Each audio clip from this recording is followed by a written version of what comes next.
네, 10.2장의 8번 문제를 함께 풀어보도록 하겠습니다. 8번 문제는 이게 뭐 평면이나 공간에서 완전함을 보이고 적분을 계산하라고 하였습니다.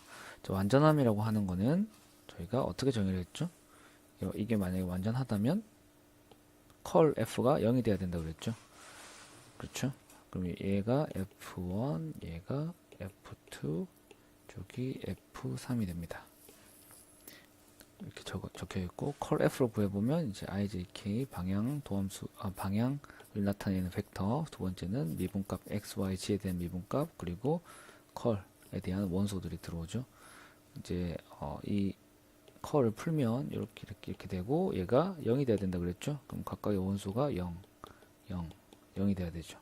얘네를 다 계산해 보도록 하겠습니다. 우선 F3을 Y에 대해서 미분하면 이렇게 나오고, 그 다음에 두 번째 거 미분은 이렇게 나옵니다. 두 개가 같죠? 같다. 두 번째도 마찬가지로 이렇게 계산돼서 같고, 이렇게 계산되고 같게 됩니다. 그래서 우리가 여기서 얘는 완전하다고 할 수 있죠. 완전함. 왜냐하면 컬 F가 0을 만족하기 때문에. 완전하면 어떻게 할 수 있죠? 그 다음에 경로 독립이고 적분한 거 앞에서 적분했죠. F의 dr은 단지 F의 예를 들어서 A, B까지 한다면 B 빼기 F의 A가 되는 거죠. 그죠? 경로 상관없이 처음 끝값과 처음 값을 끝값에서 처음 값을 빼주면 됩니다. 그럼 이제 F를 구해보면 되겠죠. F를 구해보면 이렇게 F는 이런 식으로 F는 그레디언트 F로 나와 있기 때문에 이 F를 구하려면 요 식을 만족해야 되겠죠. 자, 이걸로부터 우리가 F를 구해보도록 하겠습니다. 네, 이 F를 구하려면 이제 이쪽으로부터 구해야 되는 거죠. 그렇게 되면 이제 얘를 각각의 적분을 해주면 이렇게 나타낼 수 있고, 얘를 적분하면 이렇게 나타낼 수 있습니다.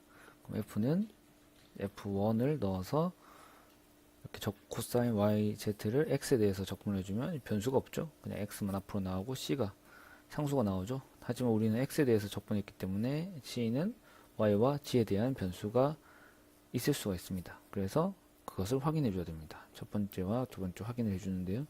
Y에 대해서 이제 미분을 하면 이게 X2가 되죠. F2가 되죠. 그래서 Y에 대해서 미분을 해줬더니 이런 값이 되고, 그 다음에 F2로 나타냈더니 이런 값이 됩니다. 이게 F2고 얘가 로 F, 로 Y죠. 이렇게 되면 얘와 첫 번째 항과 우변의 첫 번째 항이 같죠. 그러면 좌변의 두 번째 항은 0이 되고요. 이쪽도 마찬가지입니다. Z에 대해서 미분을 해주고 이렇게, 그러면 좌변은 DF, DG가 되고 우변은 F3가 되죠. 여기서 이제 이 항들이 같으니까 두 번째 항 얘가 0이 됩니다. 그래서 우리는 이 값이 0이라는 걸 알 수가 있고요. 그래서 F는 이렇게 정의가 됩니다. 얘네들이 경로 독립이기 때문에, 경로 독립이라는 것을 앞에서 보여줬기 때문에 우리는 이 미분값을 F의 dr 값을 여기 A부터 B까지라면 FB에서 A 이렇게 빼줄 수가 있죠. 그대로 저희가 값을 여기다 넣어서 값을 이렇게 계산을 해주면 3 코사인 3파이가 되고 마이너스 5 코사인 3파이가 됩니다. 이렇게 되고 코사인 3파이는 코사인 파이랑 같기 때문에 마이너스 1이 되고 최종 답이 2가 되게 됩니다.